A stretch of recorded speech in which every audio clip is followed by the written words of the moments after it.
Good morning, and thanks for tuning in to DeProgram with Ted Rall and John Kiriakou. It's Tuesday, December 30th, 2025. Just 2 more days left in this beautiful year before we get to the even more beautiful year of 2026. Good morning, John. Good morning, Ted. Good to see you. Likewise, please like, follow, and share the show. Once again, we are doing a special 2 hour broadcast. I don't know how special they are when we keep doing them, but there aren't very many left. We're going to do it today, Wednesday, Friday, and then next week we get back onto a normal schedule. So we are here Monday through Friday, 9 a.m. Eastern Time. This week till 11, normally till 10. The way this works, producer Robbie West will explain for anybody who's not familiar, but basically you're going to click on the Discord link at the top of the Rumble and the YouTube feed. No need to do that yet because we're not taking any calls for another 57 minutes. But if you want to get in line, you can certainly do that. Click on the Discord server and you'll be able to, starting at 10 o'clock, the second hour of the show, talk to myself and John Kiriakou. And we will talk about anything you want. Robbie will lay down all the rules, but normal AM talk show call-in rules apply in terms of civility, etc. Thank you so much for your support. You can always support us through the YouTube or through the Rumble feeds. You guys know how to do that. We're fully monetized. Thanks to you guys. We will be resuming, starting on Friday, our Robbie Aid, where we ask you to contribute $1,000 to help us keep Robbie as our producer. We do that every month. If you see someone walking around behind me, that's a workman installing a new thermostat at my house. So, so at least I'm doing my part to prop up the economy here. Anyway, thanks everyone for tuning in. We have a few questions already coming in. So, John, if you're game, let's start do some questions. Oh, before we do that, I'll tee up what we're talking about today. Saber rattling between Japan, China, the U.S., and et cetera, over Taiwan is at a fever pitch these days. So we'll be talking about China's military exercises, which are basically showing that they know how to go all the way around Taiwan. I can't think that they really needed to show that to anyone. I think the Taiwanese and everyone else are well aware that the Chinese have that capability. But anyway, we'll get into that. Loading docks are going out of style. The one in Yemen just got bombed by the Saudis, right? Yeah. Because of allegedly the Yemenis are being supplied by the UAE at this loading dock and bombed. And another one got bombed in Venezuela, probably in Venezuela. Trump's not exactly saying, but the implication is there, where they quote unquote load drugs. We'll talk about that because the New York Times had a rather good piece about how one of those quote unquote drug boats washed up, the wreckage of it on a peninsula in Colombia, and basically they found a little bit of pot. That's about it. Yeah. And then Medicaid can share private patient data with ICE, according to a federal judge ruling. I found that pretty chilling. And finally, but not least, there are major protests in Iran over something that people all over the world know all too well: the affordability crisis, high inflation, and the falling value of the currency, the rial. So let's get into some of these questions. Venkatesh, thank you very much. Hi to you too. How do you cope with the fact that there's a possibility that every text call you make are heard by some lowly CIA or FBI agent or NSA? Ted, are you apprehensive that you are subjected to the same? I'm not apprehensive. I know that I am Yeah. subjected to the same. First of all, 100%. Yeah. everyone watching has all their calls intercepted by the NSA. You don't have to be special like John or I.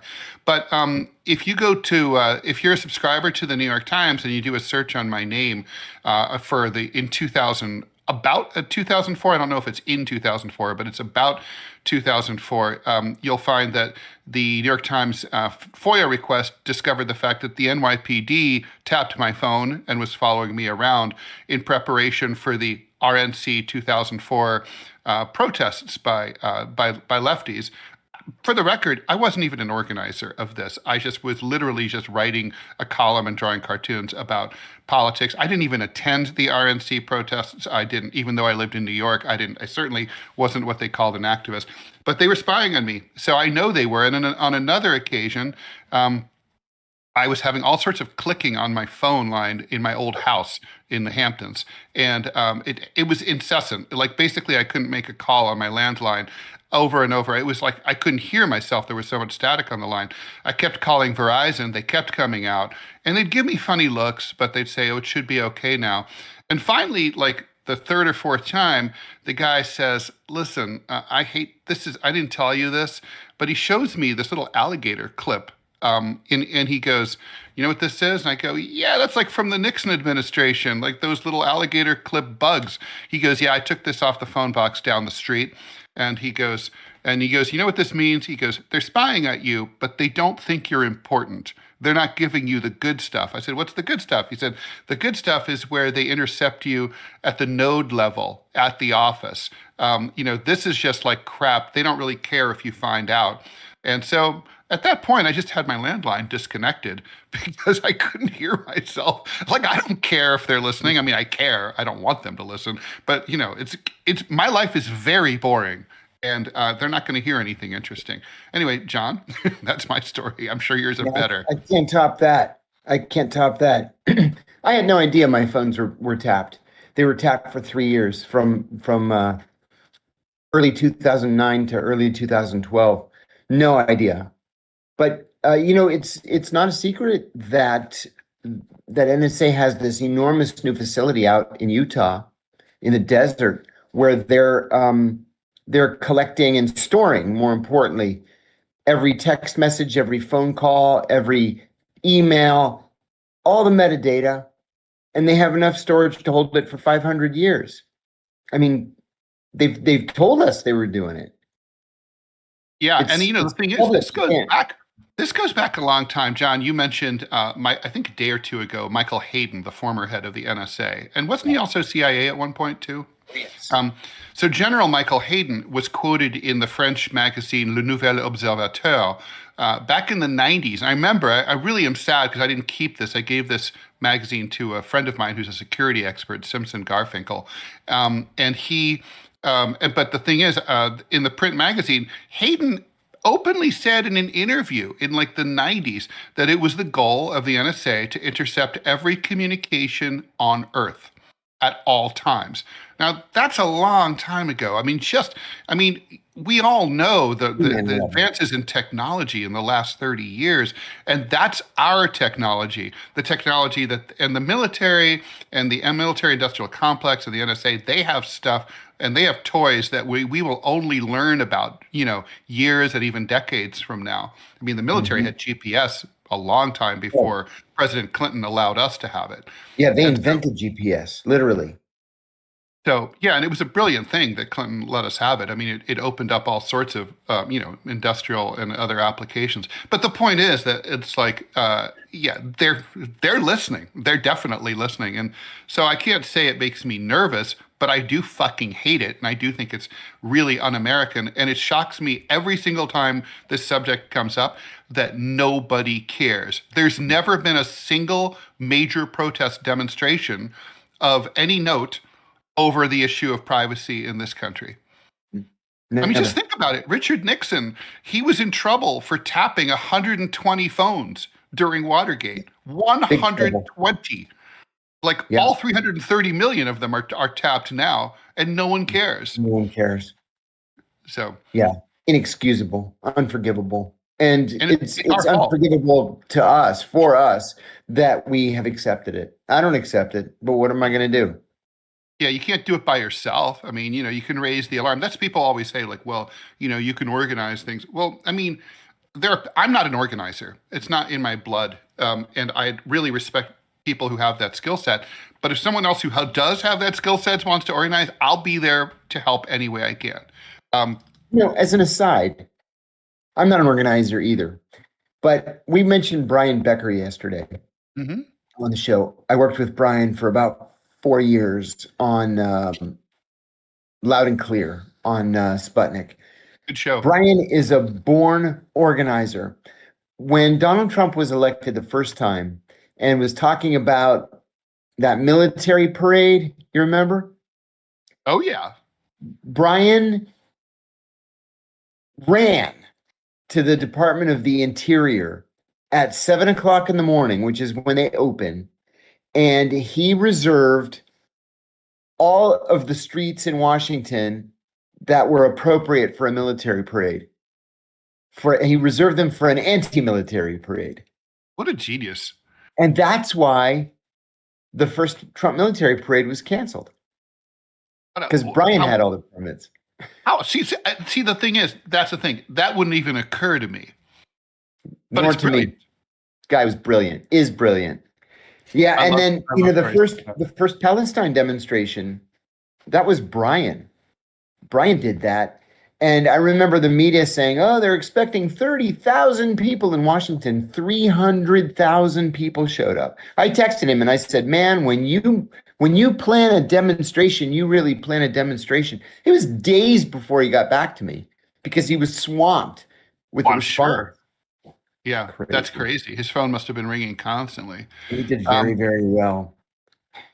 Sherlock Holmes 100, a point from yesterday. John and Ted agree on most stuff, with John having an insider perspective. Robbie acts as a great balance to the perspective of the conversation. Props. Agreed with that. John, what do you, from Tennessee Deadhead, what do you make of the recent revelations on the JFK assassination? Apparently, James J. Angleton was running joint ops with the idea in Dallas. Angleton is one of the darkest figures in American history, truly, for a whole bunch of reasons. This latest tranche of declassified JFK documents puts his involvement up to his neck. I don't know if he was in Dallas, physically in Dallas that day. I don't think he needed to be, but it's clear to me that everything we knew about Lee Harvey Oswald until 6 months ago was a lie. And it was a lie, excuse me, the hiccups. It was a lie because James Angleton ordered the CIA to destroy any evidence that it had a relationship with Oswald. He's kind of like Smoking Man from X-Files. Yeah. Okay, so by the way, Robbie's asking for feedback from you guys if you like the new background graphics. This is only the format, by the way, for the call-in shows. We're going to go back to the old format next week, but in the meantime, we're trying to get this right. So if you guys can chime in and say, what you like, what you don't like, and etc., that'd be great. Luke 0144 brings up one of our questions here, one of our topics. Yemen was bombed by the Saudis days after Somaliland was recognized by Israel. I believe that the geography of Somaliland being located across from the Red Sea from Yemen is not a coincidence. Oh, I'm so glad that we have this question. The war in Yemen has gotten considerably worse over the last 2 or 3 weeks, and literally nobody is reporting about it. There is yet another group that is fighting to take over. It is a Saudi-backed group that's primarily based in southern Yemen, what used to be called the People's Democratic Republic of Yemen. It's in the area that's known in Arabic as the Hadramaut. Hadramaut is one of my favorite names of a state in the Middle East because it comes from 2 words, Khadr, which means vegetation, and Maut, which means dead. Vegetation's dead because it's so dry in this part of the Arabian desert that nothing can live there, nothing, except this handful of Bedouins that just constantly moves around looking for water. But with that said, they have been attacking Sana'a and the Houthis relentlessly with Saudi missiles and rockets over the last several weeks. And they're making serious territorial gains. Nobody's talking about this. But it looks like, if anything, the war in Yemen is going to become markedly worse in the coming weeks and months. The Houthis control only Sana'a and northwestern uh, Yemen. The internationally recognized government, which is a joke, controls much of the rest of what is northern Yemen. And now these two groups are battling it out for southern Yemen. It's a full-scale civil war, but with four different sides, not two. So the Israelis now are the only country in the world that have diplomatic relations with Somaliland. Um, Somaliland has population. It's not just desert. There are cities, there are a couple of small towns, there are lots of villages. And the Israelis apparently are going to set up shop in what's the name of the town? It's Haggadah. I think it's Haggadah. Um, to me, the quid pro quo has to be a military presence in exchange for recognition. Yeah, And so the Israelis are going to use that to pound the Houthis. The Saudis are pounding the Houthis. This Saudi breakaway group in South Yemen is pounding the Houthis. This is going to get a lot worse. More questions. We should probably do a topic, right? So maybe let's just get this Venezuela thing out of the way, right? Because we don't need a lot. So the New York Times had a piece 2 days ago, was very poetically written, really, about this isolated peninsula, which is basically just got like a fishing village on it in Colombia. It looks beautiful. Just a sandy, expansive sandy beach where one of these boats that the Trump administration blew up, the wreckage of it, and a couple of bodies and some packages of soggy marijuana washed up on shore. And basically talking about how the fishermen are terrified to go out and fish, obviously, not surprising, thinking that could happen to them too, which it could. And just following that story, Trump was standing next to Bibi Netanyahu at his meeting, and he said, "Oh, we blew up, we bombed this dock where they were loading drugs." He didn't even say where the dock was. The media has to do it by inference to assume it's Venezuela. He didn't say what kind of drugs, where they were going. I mean, it's just like the vagueness is like deep. It's soaked completely to the bone. So, John, this is gonna. It just seems like the campaign against Venezuela. It's assumed its own logic. I mean, at a certain point, I don't know that the administration could, even if they thought better of it, back down, right? I mean, they've invested so much time, energy, money, and I would say very poor, but propaganda nonetheless, into this project. It's just going to keep escalating. I just wonder if we're going to see something bigger happen over, like, say, the holiday tomorrow and this weekend. Oh, Ted, I think it's possible. When I was a junior know-nothing analyst at the CIA, I said one time, well, maybe Saddam will back down here and we can all just go about our lives. And this old timer, really good guy, said, youngster, he goes, you don't send 500,000 troops and 6 carrier battle groups to then just turn around and go home. This means war. Well, we don't have 500,000 troops, but we do have a carrier battle group down there, and we are bombing them relentlessly almost every day. As much Isn't it as something like 40 or 50,000 sailors? That's right. It's a lot of people. Yeah. And I feel like we're in the same kind of position where you don't spend that kind of money, move that number of personnel if you don't mean business. And so I fear that there will be an attack coming. Not to mention, it's like, right, conventional wisdom, and I think it's accurate, is that it's very demoralizing for the military to stand up, a threatening position and then back down, because go home. Yeah, they hate that. It's like sort of like at a certain point, it's sort of like how all the Floridians stop evacuating for hurricanes after hurricane warnings.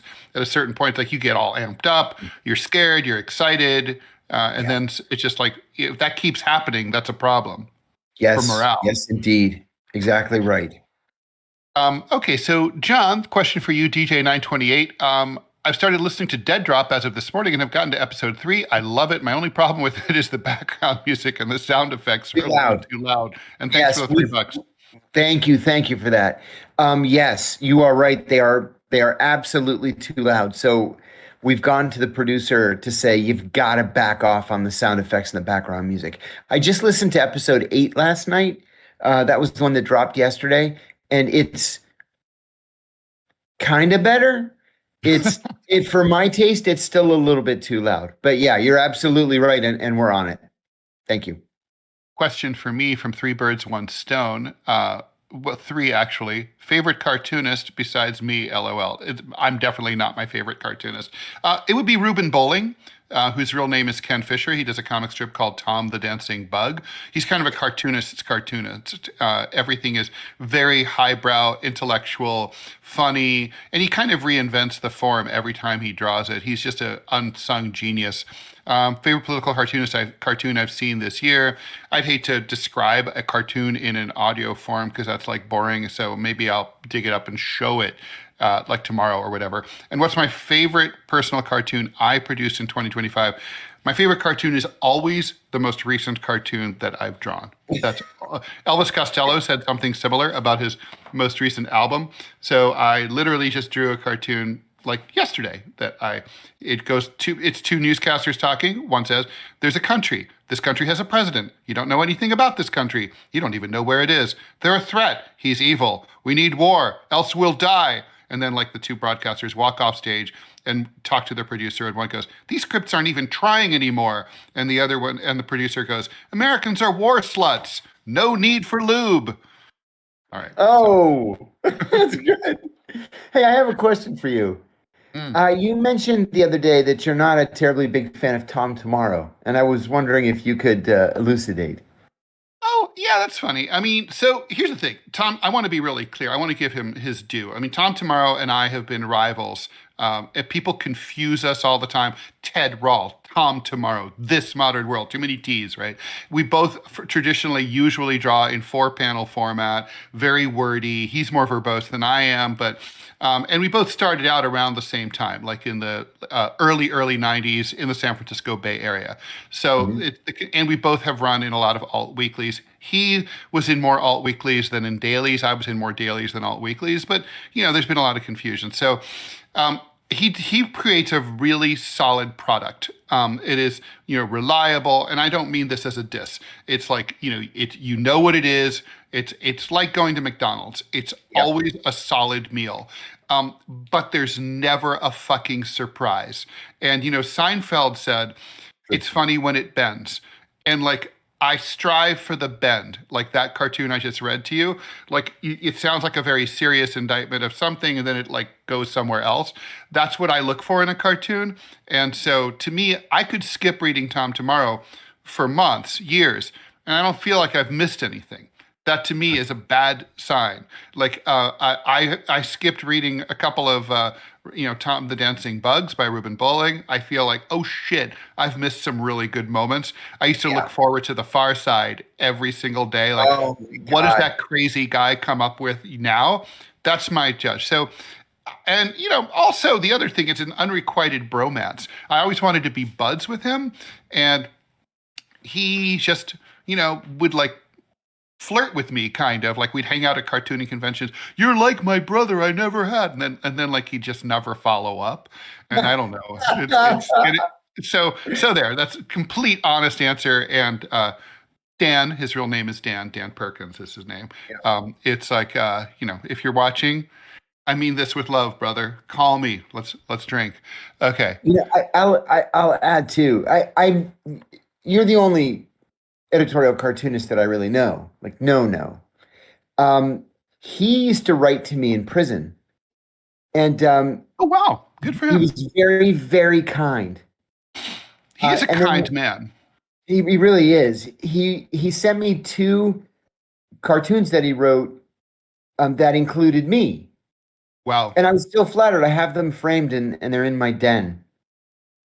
Well, I mean, he's a very accomplished and great cartoonist, and like if he were to Usually every year when the Pulitzer is announced, I always complain about whoever won. I haven't really been happy about a winner for 20 years. Sure. That said, if he were to win, I'd say he fucking deserves it. Yeah. Long overdue. Um, Bahamas, let's see. I can't even see what this is. Rockman Blake. John, can you share two things that the CIA taught you that you've applied to parenting, like a surveillance detection route on the Wow. way to Little League? I can't wait for this answer. Wow, this is going to make me sound like a bad guy. Um, I have used to the greatest extent possible my surveillance and tracking skills. Um, Another thing too, and this is going to sound really bad, but none of us ever want to believe that our kids lie. Mm. But the truth is, our kids lie. And It's a human survival skill. We would never have made it this long if we didn't learn how to lie. listen, I was a good kid, but I lied. Sure. I was in the backseat of the car with Janet Panther. Oh my God. I was in the backseat of the car with this girl one time. I was a senior in high school. I had such a crush on her, Janet Pander. Have no idea what ever happened to her. And she had to be home by midnight. And we were in the backseat of the car and we weren't really paying attention to what was going on around us. And it started to snow.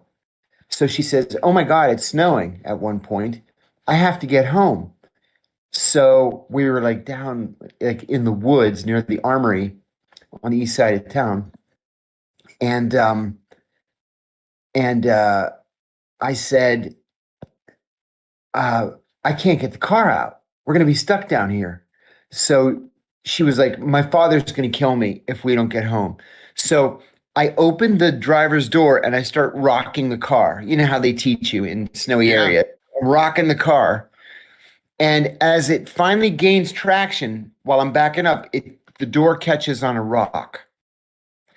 And I have a second to think, stop and get stuck or go for it and just face the consequences. I hit the gas. The door just breaks off and flies through the air and lands in the snow. No. Oh no. So I get us on level ground. I go back down. I pick up the door. I manage to try to like fit it back on its hinge, although it won't close. You have to hold it, right? I had to Because hold it closed. I've been in this position for different reasons, but you have to This hold was it. Yeah. bad. This was bad. And it's heavy. It's very heavy. And I drive home. I drop her off. I drive home. I just go to bed. The next morning, I hear my dad Like Ted screaming. Kennedy. Yes, like Ted Kennedy. My dad is screaming outside. I jump out of bed. I run downstairs. I'm like, it wasn't like that when I drove home last night. So listen, our kids lie. I like to think that I'm able to use my CIA lie detection skills, which are good enough that I actually wrote a book about it, to see when our kids are lying. And it's not so much surveillance as it is, well, yeah, it's surveillance, sure. There are tracking apps now. We didn't have tracking apps when the kids were little, or not little, but younger. And so you gotta discreetly track them to make sure that they are where they say they are, Yeah, and they have a I had legitimate reason for why they're not answering your calls. Yeah, it doesn't do very much for mutual trust, but I'm against tracking apps like Life 360 and stuff that you put on your kids' phones. I think kids need to have privacy and they need to be able to fuck up without their parents finding them. That said, my ex-wife had installed that on our son's phone, and at one point he went rogue, and she's like, he went out the window, he's gone. So we're driving. So it's like, well, she already has the app. So we're following, like, like in Aliens where you're watching the on the map. So, and the thing is, he was moving with great speed throughout the area. Like he's there, here, he's there. And I'm like driving like, I'm a fast driver and I'm like barely able to keep up with him. And at a certain point, I just turned to her and I go, look at us. look at what the fuck has happened to us. Like, what losers, how pathetic are we that we're doing this? It's like, and so anyway, ultimately we sort of decided to go back home, and I just sort of decided to handle it this way. And I loved, and so the next day I kind of like this. So I hear you were at this place, and I hear you were there. I didn't tell him that we followed him around or anything. And then he's like, how do you know all this? And I said, I'm God. He goes, no, really? And I go, no, I'm God. I am God. I know everything all the time. And I think for like about a month, he believed me, and that was it. He probably thought I was insane. I thought I was insane. Anyway, Samsonite. What do you think about the tier one operators like Delta Force and how they have similar capabilities? I assume this is for you, John, to the CIA. See Seth Harp's book, yet zero accountability to Congress like Obama's night raids. It's funny. I was just talking to somebody about this same idea yesterday. There is no accountability. This is part of the problem of the post CIA. I'm sorry, of the post 9/11 CIA, where it's become a paramilitary organization. And so the CIA just simply borrows special forces. Yeah, wasn't that weird? I mean, like when you guys got the drones and stuff, and I remember when reading about that, it's like, wait, you guys are going to be bombing people, like from basically planes? Like that's weird. The reports on this dock that was attacked by the United States yesterday say that it was a CIA drone operation. I remember when I was working for ABC News, I was specifically working for Brian Ross on the investigative team. And I said to him one day, I said, I've been reading the Washington Post the last few days, and they're talking about drones. But some of these attacks don't make sense to me. They're saying that there was no like immediate military threat, but then if you look at the target, you can see that there could have been a sort of a secondary threat down the road. And what are you getting at here? And I said, I think there are two separate drone programs. I think that the Pentagon runs one and the CIA runs another. I think that's what we're looking at here. He said, nobody's heard of that yet. And I said, yeah, but I think I'm right. Yeah, I think you're right too, from what I've read. Yeah, it turned out that's exactly what it was. There were two separate drone programs. To this day, the CIA does not officially acknowledge the existence of a drone program. So weird. I think it's always strange whenever I mean, it's like Israel not acknowledging their nuclear stockpile. It's like, come on, grow up. Ridiculous. I told you my buddy who wrote a book about foreign policy, and the only thing the CIA's Publications Review Board made him take out were the words Israeli nuclear program. Because it's up to us to protect the secret of Israel's nuclear program. Absolutely outrageous. Yeah. Like quadruple J XYZ. Ted is a student of history, and John is too. How do you view Napoleon's impact? Was he a force for progress via his reforms, or did his wars and ambition cause more harm? His legacy is very complicated from a French perspective, right? The Napoleonic Code, the centralizing of authority in Paris. France is a highly centralized country because of Napoleon in a way that it never would have been otherwise. That's that's made France the way it is for better and for worse. I think he betrayed the revolution, and basically enforced tyranny and despotism and monarchy on a country that had just like risen up to get rid of it. And that's really a horrible, he betrayed the French Revolution. On the other hand, the French also for national pride, they just like all the great powers like to know that they can conquer all of Europe. So the French are like, well, we did that once. We were able to do that. Well, I mean, if you can go back to Charlemagne too, but like in fairly recent years, so it kind of gives the French some swagger, and I think and also I do think ultimately the way he handled the Haiti uprising in the long run, not in the short run, Yeah. was positive. Basically, so. It's complicated, is the short answer. Which is why books about him tend to be very, very long. So, any thoughts about Yeah. Napoleon? I was always fascinated over why in school, especially in the United States, we spent so much more time studying the French Revolution than we did the American Revolution. Mm. Do you have any thoughts on that? Because the reason specifically is because the American Revolution was successful. The American Revolution was more, yeah, it was. Although I would argue that the French Revolution was successful after 100 years, Yeah, after the emergence of I can see of the that. Third Republic in 1871. That's when the French Revolution, France as we know it, became realized.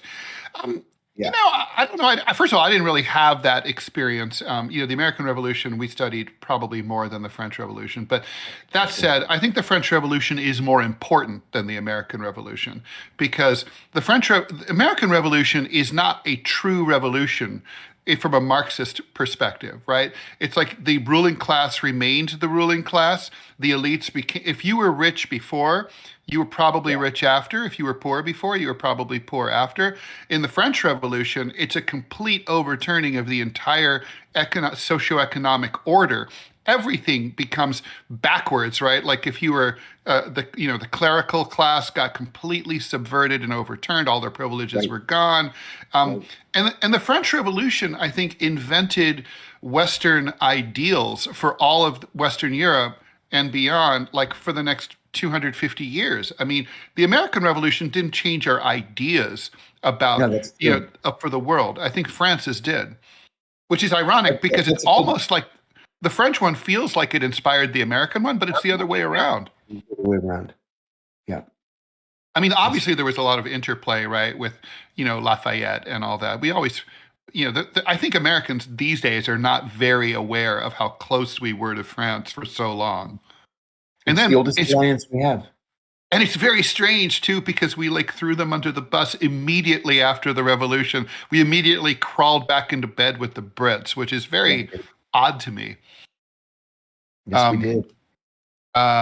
Scatos 365, many expats in Taipei think that if China imposes a blockade and then attacks, Japan and the Philippines would be the first to assist if the US countered. South Korea, Malaysia, Indonesia will not. That's a lot of ifs. Yeah, I see. I just don't see the Chinese as an international hegemon. I just, it doesn't make sense to me. Maybe I'm completely wrong. I absolutely could be completely wrong, but I just don't really see it. I think the conventional wisdom is correct. The Chinese want money and they want influence. And a war will get in the way of that. I mean, Agreed. they have the long game. They can rent Taiwan. They already do have so much influence there economically and Yeah, politically. they do. It's crazy, right? Um, True. so basically the US, and this brings up this was one of our topics, right? So the US assumption is that I don't know why. Do you know why? I don't know this, John. Apparently the US military planning assumes that China's intention is to invade Taiwan as soon as 2027, the year after the next. And that these drills are all about that. I find that, why do they assume that? And No, yeah, why that's 2027? they've got these off the shelf um, uh, strategies, right? So you always have to have a plan for what to do when China invades Taiwan or when Russia invades Poland or whatever. You have these, they call them off the shelf Hmm. strategy. Well, they've had them since, the late 40s, and you Hmm. have to constantly update them because of changing, the world is changing, or because of changing technologies or whatever. But I think we've been saying essentially the same thing for more than a half a century, Like it when in could. fact nothing substantive has changed. No, nothing really. I think it seems like it's mostly in our minds. Yeah. Although obviously President Xi is a real nationalist. Um, let's do an ad. If you've been paying attention to the direction that this country is headed, you already know our financial system is being intentionally sabotaged. Inflation is not a mistake. It's draining your savings while the political elites consolidate power. Every time Washington prints another mountain of cash, your dollar becomes weaker and your future becomes more vulnerable. This is exactly why you need to go to mygoldguy.com/rumble and get in touch with my gold guy. He isn't like the big name gold companies that bait people with free gold or silver coins while quietly inflating their prices. That is deception disguised as generosity. My gold guy refuses to play that games. He is a no-frills, America First precious metals dealer whose mission is simple: give you the best possible price so you can protect your wealth without the gimmicks and without the smoke and mirrors. Go to mygoldguy.com/rumble, fill out the short form and request your complimentary consultation. He'll give you real information about the economy, the instability ahead, and how silver, gold, and how physical gold and silver can anchor the. This is like a can anchor your future when everything else starts shaking. And when you sign up, you'll get his free gold and silver guide, which every American who cares about financial security needs to read right now. Do not wait. Do not assume things will just work themselves out. Protect yourself. Protect what is yours. Visit mygoldguy.com/rumble today. Get your consultation. Get the guide. This is the time to act. Okay, that was a long-winded delivery and delivered incompetently. My apologies. Okay, so question from Dirty Pest 44. Oh, we should bring in Robbie to talk about how we're going to do this. Robbie, please come on and explain the call-in section of the show, which is coming up in 17 minutes. Yeah, so the call-in section is going to be pretty easy. I'm going to drop the Discord link in the chats again, and I will pin them. And so basically what you will do, you'll click on the Discord server. You will see a place that says, I'll give you the exact name here so you can see it. It is called the call-in waiting room. You'll park there. I will keep track of who comes in. First come, first served. And then what I will do is I will drag you over. You'll be able to ask John and Ted your pithy questions. And please be sure that you unmute your microphone, but mute your tab if you're watching the stream. That way there's no feedback. And just be polite, be nice. If you are rude, I will ban you so fast your brains will be slapped out of your ear. So you have been warned. I like it. Thank you, Robbie. Okay, so we are going to be start taking your calls in 16 minutes at 10 o'clock a.m. Eastern time.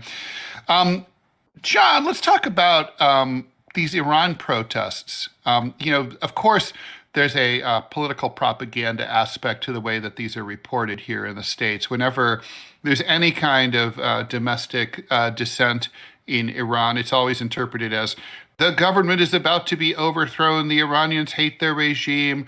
Blah, blah, blah, blah. Yay, yay, yay. And so, look, it's not the first time there have been protests in Iran. It's not the last. They have a very high inflation. The rial is under stress. And even though Iran is a major modern oil-producing country, they're also under stress by these long-standing American and Western sanctions that make it hard for them to get supplies and new equipment and all sorts of stuff. But having been to Iran a couple of times, I can say, it's hardly like they're at death's door, much the way that like Russia was portrayed since the sanctions were imposed after the invasion of Ukraine. What do you make of this? Like, how serious is this? How big a story is it? Where do we go from here? I don't think it's a big deal. So Al Jazeera has probably the best reporting on these demonstrations outside of Iran. And they included pictures that were picked up by the Associated Press and other, mainstream outlets.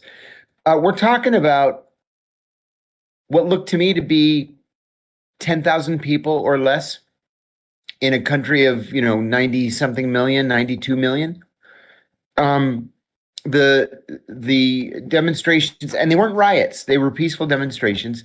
They were confined to two areas: the bazaar in central Tehran and a neighborhood called Jumhuri, where it's like the souk for cell phones, right? The cell phone market neighborhood where all the cell phone stores are located.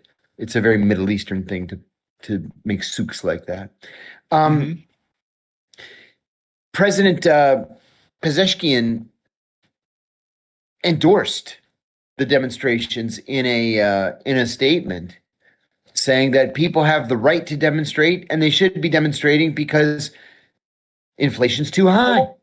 And these demonstrations are about inflation. Al Jazeera points out that inflation is currently 50%. It's projected to go up to 62% in 2026. And people are tired of their money buying less and less and less. So I don't see this as I don't see this as any kind of threat to the regime or anything. You and I have both participated in demonstrations here in the United States that were far, far larger, even on a per capita basis, than what we're seeing in Iran. Yeah. All right. Dirty pest question. At what point does a state's pursuit of quote unquote stability become more dangerous than the stability it claims to be preventing? And how do we know that that line is crossed? Maybe examples. I feel like I'm back in college. It's a good, deep question. And I think it is when we get to the point where we are voluntarily giving up our civil liberties, we've crossed that line. And we did that on September the 12th, 2001. I can't add anything to that. You're right.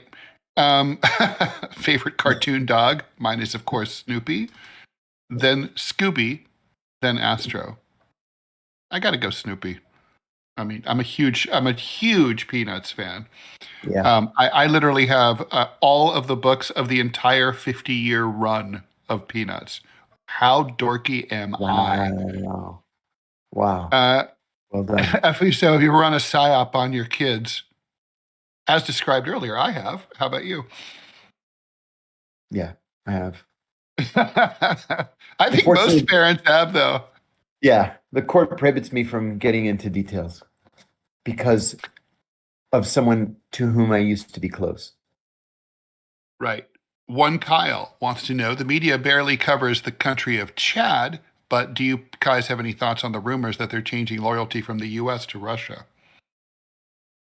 The only reason why I'm thinking that might not be true is that the Wagner Group have been so brutal in the way they've handled their time there. Mm-hmm. But, that brutality aside, I wouldn't be surprised if the Chadians decided that they're getting nothing but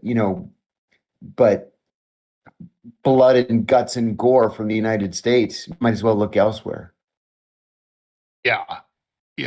Sherlock Holmes. I have not. No. No, nor have I.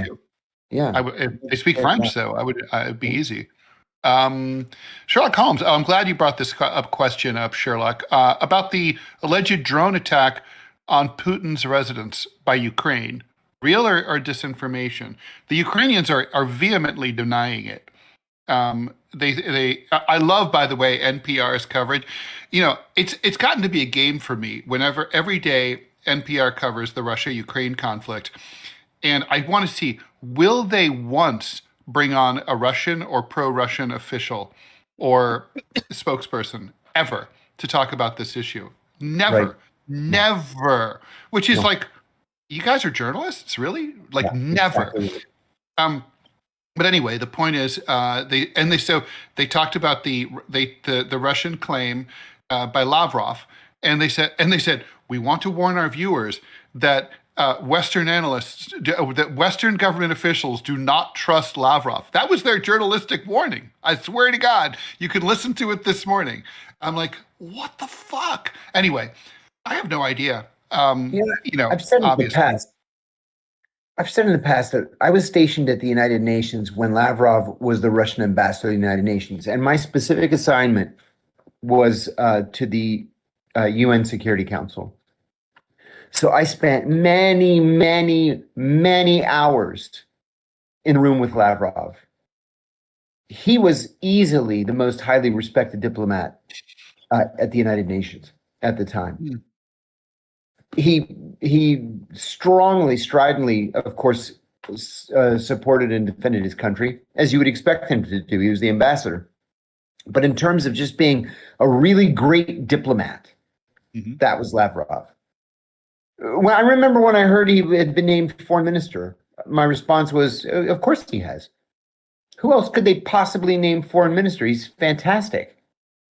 But now that he's on the other side, everybody's like, oh, you can't trust Lavrov.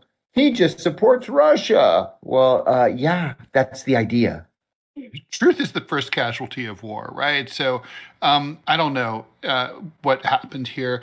Look, all I can say is, has Russia lied during this war? Sure. Has Ukraine lied during this war? Yeah, they claimed their democracy. I mean, there's been lies all around, for sure. So who fucking knows is my answer there. Just don't trust anyone. Darkworks 88. Ted, what resources do you recommend to people who want to learn investigative journalism or want to learn how to view the world through a journalist's eyes? That's a good question. It's and they kind of are two different questions. First of all, I would say, part one, there's no investigative journalism really of any note happening that's financed by major news organizations anymore, sadly and tragically. So if you want to work doing that, you probably won't find any work doing that. If you want to investigate things for yourselves, nothing substitutes, like that kid in Minnesota who, the right winger, the MAGA kid who's just like, hey, let me just find out where these alleged daycare facilities are and let me go and just see what they look like. And then, you roll up your sleeves and, like Jimmy Breslin once told me in the back of my taxi, like, get off your ass, get out of the newsroom, go out to the street and talk to people. It's a good mentality to have in general, even if you don't care about journalism. How to view the world through a journalist's eyes? Just basically don't take anything at face value.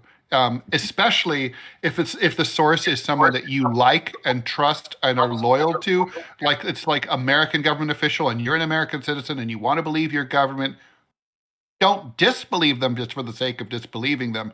But if your mother says she loves you, check it out. I mean, it's about thinking critically. It's a way of thinking, and read as many sources as you possibly can, because the truth is somewhere always like in between. Absolutely true. Yes. Absolutely. Look at people like Max Blumenthal, for example, or Aaron Maté. They essentially work for themselves. Yeah. And they are some of the best journalists working in America today. So it's all about doggedness, I think. Yeah, it's like, who made the template for this, and we've all forgotten, is I.F. Stone. Absolutely true. Yes. He worked for himself at a time where he could have gone to work for any number of major media organizations, but he was like, he sussed out back in the 60s and 70s that working for yourself gave you the independence to not be put off the trail. And I.F. Stone is a god, and it's too bad that he's forgotten now. All right, let's see. Before we take some more questions, because the questions today are just, as usual, fantastic. So it's hard not to talk about this. John, I wanted to ask you about Medicaid. So Medicaid obviously treats both U.S. citizens and non-citizens and some people who are undocumented. ICE has asked Medicaid to provide patient data. They claim not stuff about what diseases you have, although who knows whether that's true or not, but basic stuff like names and numbers and address and stuff like that, metadata, I guess we would call it, sort of. With ICE, a federal judge says that this is okay. I find it chilling, and I also think it's dangerous. We just came out of a pandemic, right? I mean, if we had during COVID, I wanted undocumented illegal immigrants to be treated for COVID. I didn't want them out spreading it to the rest of us. It's the same reason as like why I want illegal aliens to have driver's licenses. Because if one of them hits me, I want them to be insured. am I missing something here? No, I think you've hit it on the head. Yeah, we sometimes get ahead of ourselves, and we try to look at everything in terms of being black or white, and oftentimes it's not black or white. It's gray, and it has to be treated as gray.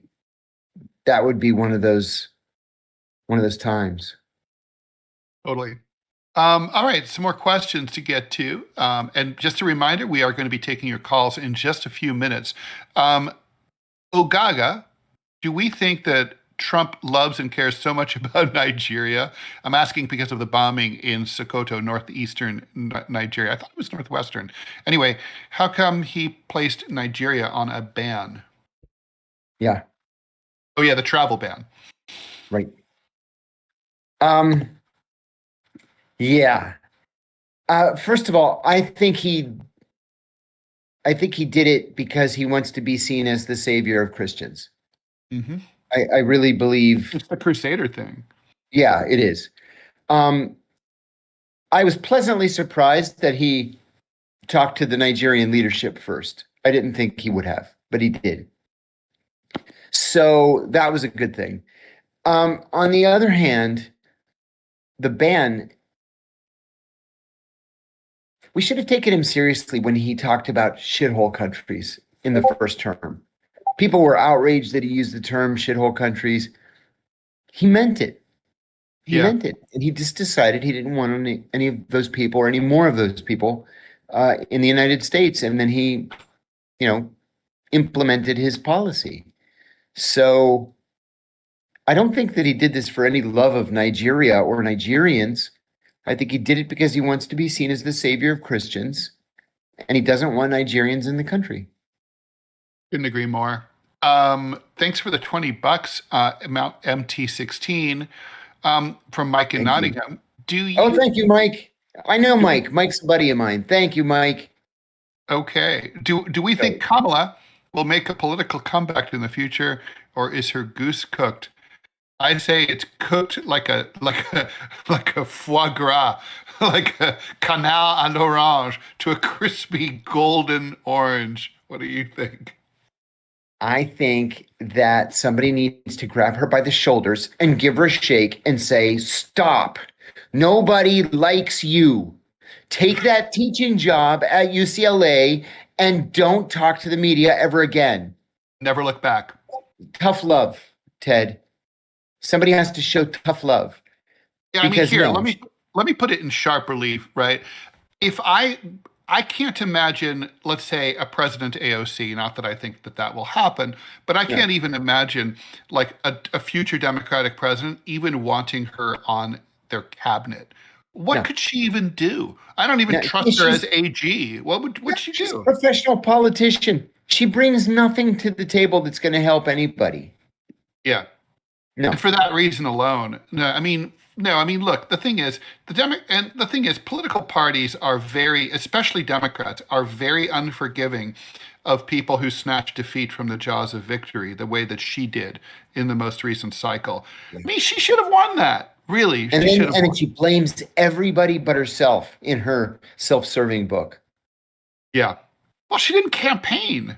I mean, she didn't, and she basically she snubbed the progressives. I mean, and Gaza alone is why she lost, right? Right. Agreed. Like, what a fucking idiot. Basically, she was stupid and cynical at the same time. It's hard to pull off both. Jones Jameson, thanks for the $5. I love this question, John, and I think it seems like it's a good place to segue into our questions. I'll do a quick read of the other ones while you answer it, though. Do U.S. intelligence agencies do anything to protect citizens? Seems like all the FBI does is entrap teenage children by giving them bombs. Boy, that's practically right out of my own mouth. I hate to say this because it's going to make it sound like my entire career was a waste of time. But no, I don't think, for the most part, no, they don't do anything to protect Americans. They will disrupt the occasional attack if they get lucky. But your analysis is completely correct. that they spend much more of their time just setting up idiots and charging them with terrorism or conspiracy to use a weapon of mass destruction. So no, I'm going to write a book eventually. I've got the outline for it, but I'm going to write a book eventually on the failures of the CIA and why we don't need a CIA anymore, or maybe a lot never. of these security apparatus that we don't really need, right? I mean, like the TSA, I don't think we need them. Certainly not in their present form. No way. No way. I will say that the FBI did help me in a situation where I was being threatened. So I will say that. But I had a stalker. I've said this before, and the FBI wouldn't lift a finger. And the only reason that anybody did is because she ended up flying to Washington, Lincoln, Nebraska, with a gun to kill my wife, my ex-wife now, and then told me she was doing it, and then showed up at my office. Oh, Jesus That was Christ. the only reason I went to the cops for 6 months. I went to the Arlington County Police, the Lincoln, Nebraska Police, the University of Nebraska Police, because she was on the campus of the University of Nebraska, the Capitol Police, the FBI, all 5 of them, nothing. And then finally, MPD, the Metropolitan Police Department, went to the hotel and arrested her only because she had come in with a gun. They don't give a shit about anybody. I will say also, this is a systemic issue, right? Like, I wish I'd made this up, but I read it somewhere, but I love this line where it's like the system is set up to deal with psychopaths, but not sociopaths. And that's a good point. And when someone's coming for you, like it's so bad when it's like, sorry, wrong number. When you're being stalked and threatened, until you have to wait till you're dead before they're gonna pay attention. That's the way right. it is. It's seriously fucked up. I would say broken. I don't like when people say the system is broken, because I think that implies that it was supposed to work right and then it ceased to work right. If the system's designed not to do something, it's not broken. It's just fucked up. Anyway, all right, guys. It is now 10:03 Eastern time, and which means that we are we're a couple of minutes into the second hour of DeProgram with Ted Rall and John Kiriakou. If you're just joining us, thank you so much for joining us, and thank you for listening to the first hour of the program. We'll be back tomorrow, but in the meantime, we now start the call-in segment of the show. So the way this is going to work, producer Robbie West is going to come on. Robbie, please come on and explain to everyone exactly what they need to do to come on and talk to us. Yeah, so basically it's pretty simple. You'll click the link that's pinned in the chat that will let you join our Discord server. Once you join us, to scroll down just a little bit, you're going to see a room that says call-in voice chat. And there's a waiting room there. You're going to click on that waiting room, and you will sit there and you will wait patiently. And then what I will do is I'll drag you down to where John and Ted and me are residing, and then you'll be able to ask your question. It'll be first come, first serve, and that's just going to work. Now, to make this go by quick and easy, please make sure that your tab is muted if you are watching the stream. And then unmute your microphone once you get over. Both things, right? So Yeah, microphone on, and the tab on your browser muted. And if you don't know how to do that, basically I don't know how you do it on a PC, but on a Mac, you control-click the tab, and then you have a scroll-down menu to mute it. With the PC, it's super easy. You just right-click on it, and there's a mute tab. PCs are just much easier to use than Macs, and they're easier to fix. My wife disagrees. They're definitely easier to fix. There's no question about that. Yeah, I couldn't agree more. Yeah, I don't know if y'all can hear my wife in the background or not. She's like, "That's not true. That's fake news." She is Apple's biggest fangirl. So are y'all ready for the first human?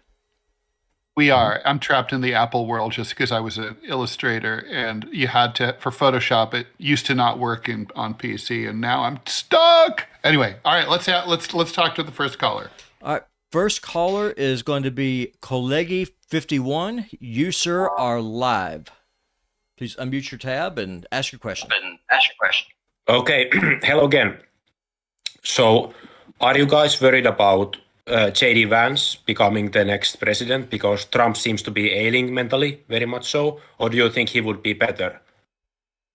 So you mean, so is your question, would he become, something will happen to Trump before the next election? Yes, he seems to be very suffering from Alzheimer's too. I don't think he's suffering from Alzheimer's, to be honest. I think that, obviously, no two older people age in the same way, identically. Donald Trump, I think, is going to turn, isn't he? Is it next month, or he's going to turn 80 or something? Very soon. He's turned very, very soon. Joe Biden was already showing signs of dementia well before the age of 79. And so I would agree that Trump is definitely not the same as he was 2 or 5 or 10 years ago. And so it's really hard to assess. But I think that the problem is, from the standpoint of, I think that with what happened with the Democrats covering up for Biden, going all the way back to 2020, now there's no one in the opposition party who can credibly stand up and say, hey, there's something wrong with the president of the United States. And even if Trump were much worse than he really is right now, the Democrats wouldn't have any standing politically in order to make that case, because everyone would say, come on, look at you guys. You covered up for it. So to me, there's that point. And then there's the point of, is Trump really that bad? I mean, he's older and he's not as sharp maybe or as articulate as he used to be. But I would have a hard time saying, if it were up to me to invoke the 25th Amendment, in good faith, I couldn't. I don't think there's evidence to say that he's incapable of performing his job. He's on TV all the time. He travels. He's energetic. He participates. He's always attending events. None of these things were true about Joe Biden. So is he as sharp as I would like him to be? No. I don't know. So I guess at this stage, at this point, on December 30th, 2025, I don't see J.D. Vance needing to step in. But I mean, 3 years is a long fucking time, John. Yes. Yeah, I agree. I agree with that. And I'll add too, it is clear to me that J.D. Vance is Trump's chosen successor, not just because he's the vice president. Mike Pence was the vice president. Mike Pence was never the chosen successor. Mm-hmm. But it's clear to me that Trump is grooming J.D. Vance to take the job. He's very patient. Trump is very patient with him. And I think he's confident that Vance is MAGA enough. He's a chameleon, really, because he's been a Democrat, he's been a Republican, he's been an independent, he's been a liberal, he's been a conservative. Now he's MAGA. And I think Trump trusts that he's MAGA enough to let him be the one to carry the MAGA revolution forward.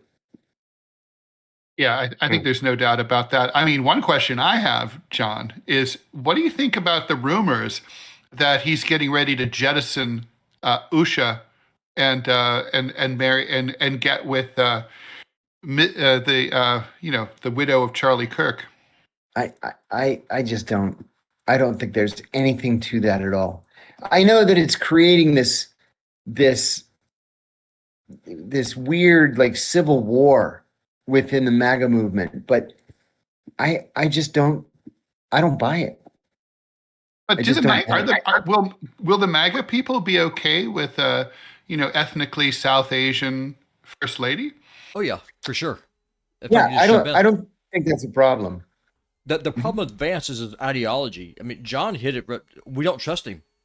If you ask J.D. Vance, what do you believe? He has to call Peter Thiel first. That's the problem with J.D. Vance. Right. Yeah. But okay, thanks for that call. Thank you. Thank you for. Okay, next up will be Venkatesh. Venkatesh, you are live. Hey, Venkatesh, please unmute your voice so we can hear you and make sure your tab is muted. Hello? Okay. Am I audible? There you go. Yeah, I want to ask Mr. John about the existence and expansion of NATO as of 2025 because there's no clear Soviet aggression for which the NATO was originally created for. And do you see in any near future that NATO would be weaponized to contain China in any way, including and subsuming countries in former Soviet republics like Kazakhstan or something like that? Yeah, I'm going to answer the second part of the question first. And I'm going to say, yeah, I can see that happening only because it happened in Afghanistan. Now, granted, the United States was attacked, and the NATO charter says an attack on one is attack on all, et cetera, et cetera. So I could see NATO declaring something an attack in kind. Let's say it's an electronic attack, a hack, for example, that does something like takes down the Pentagon systems or whatever, and then NATO's invited to enter Japan, let's say, or whatever, Malaysia, Australia, whatever. So sure, I could see that happening. I agree with you that NATO was created to protect Western Europe from the Soviet Union. The Soviet Union no longer exists. My personal view is that Russia is not a threat to Western Europe. If it is, it's only because it's constantly being poked and prodded by the West. Interestingly enough, though, there is no path in the NATO charter that would allow a country to leave NATO. Or that's not true, to be thrown out of NATO. Turkey left at one point, Greece left at one point, France left at one point, but remained in the political structure of NATO. And then they all ended up going back. But there's no way to throw a country out of NATO. And I think that makes it even tougher. So I don't know, just off the cuff, some thoughts. But yeah, I could definitely see that happening. Maybe not today or tomorrow, but down the line, yes. Okay. And Robbie, if you have any ads, let me know. Yep, will do. So next up will be Mustang. Mustang, you are live. Please, Mustang, please unmute your voice. Otherwise, we will not be able to hear you, which will make your question hard to understand. Go ahead. We hear you. Go ahead. You're on the air. Mustang? Am I up? Oh, go ahead. You're up. You're up. In the film Thunderheart, Val Kilmer plays a mixed-blood FBI agent, goes to a Lakota res to investigate a murder, which turns out to be an elaborate federal cover-up disguising a uranium deal on tribal lands. Val's FBI character exclaims, "We were sent here to do a mop-up job, right, Frank?" Frank was the corrupt FBI agent played by Sam Shepard. Val's character went on to say, "You came here to broker a land deal." Ed and John, why do the feds always try to hide uranium deals? How is uranium used geopolitically? For example, the Clinton Uranium One Russian Rosatom scandal. Something similar is happening in Colorado right now. It involves the Clintons. It involved Brooke when he was still alive. It's on federal land. It involves a Canadian uranium mining company. I think that these things happen because there's so much money involved. Like people can accumulate or acquire generational wealth just by having their name on a contract. And because it's uranium and there are national security implications for uranium, it's easy to keep it quiet and classified, just whispered about in the hallways of governmental entities. I think it's easy to rip off the American people like that. And if you're in a position of power, like Bill and Hillary Clinton, you can get away with it. The only thing I would add to that is that uranium, the ability to source uranium makes governments nervous because it's not found in many places. So it's sort of like when you do find a source for it, you really want to secure it no matter what. Great. Yeah. Thank you very much. All righty. Next up will be Paziois. I just butchered your name. I apologize. That's what you get for having a redneck producer. So please unmute yourself and let her rip. Please unmute. We're gonna have to really spread that message over and over, far and wide. Go ahead. You're on the air. Please unmute yourself. All right. Let's move on, maybe. Yep, back to the queue with you. All right. So Okay. next up will be Victor. Victor, you are live. Please unmute and ask your question. Oh, can you hear me? Yep, we hear Yes, you. Victor, we hear you perfectly. Go ahead. You're on the air. Oh, thank you. Hey, good morning, guys. Just want to thank you for all your work. I've been hearing you guys out since Sputnik, like every day from morning to end at my work and everything. So you guys keep me informed. And it was really sad what happened with Sputnik. I have two questions. One's a two-part and one's a regular question. The first one would be, if Sputnik comes back into the United States and is unbanned and everything, would you guys plan to join again? Would that be like, or is that like just over within your lives? And yeah. And the second question. Oh, I'm sorry. Yeah, go ahead. Oh, and then the second question would be kind of a question about conspiracy theories that I've been seeing online and everything regarding Donald Trump's administration. Like, oh, we can't get rid of the debt. He's going to reset the economy. You guys got to invest in gold. John loves gold. I love that. I'm so embarrassed by it. No, yeah, just wanted to see, like, I know a lot of conspiracy theories come with presidents and go, but with the debt ceiling and like realistically, we can see some things going on with the economy.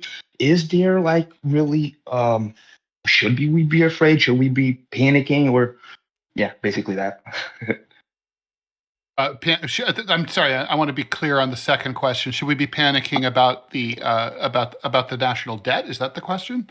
Oh yeah, basically, conspiracy theories that I see online and everything is that the Trump administration is getting ready to reset the economy, go to back the gold standard. Like we're going to lose money. Like, yeah, the conspiracy theories have like. Can I shoot, John, could you mind if I just kill that second question? Like, okay, so let me blow. I mean, okay, there is literally absolutely no fucking way the United States can return to the gold standard. I mean, that ship sailed in 1973. It is never going back. There is the ability of the U.S. to mint money and to be able to basically rely on its goodwill to sell debt is essential to its survival. It's just not going to work. The Trump administration, I don't think, has any desire to do that. And if they did, they could never do it. I mean, it's as impossible as, just think of, like me playing in the NBA. It's just not going to happen. I don't know, John, do you agree? I agree. And may I answer the first question about Please. Sputnik? 8 months ago, I would have said yes. I would love to go back to Sputnik. I had a completely positive experience at Sputnik. Liked my coworkers. And I've said this many, many times. I was allowed to say anything I wanted to say, criticize anybody I wanted to criticize, except one time I criticized the Indians and was told to back off. But I had a really great experience there. However, life moves on. And when we lost our jobs, we were, led to believe that they probably weren't coming back. And so Ted and I, along with Michelle in the beginning, started this thing. We've just monetized it. We're barely making any money, but it's going somewhere. And And I think I'm going to stick to it. Now, on the other side, you may have noticed that I got my RT show back. RT is a different situation where I didn't work directly for RT.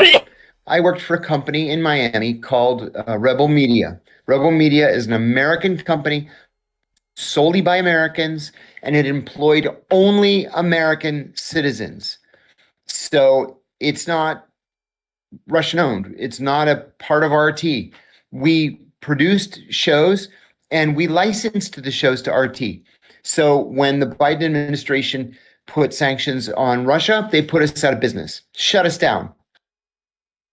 We complained to the Treasury Department that we were not RT, we were Americans, all of us. And the Biden sanctions violated our First Amendment rights to freedom of speech, freedom of press, and freedom of association.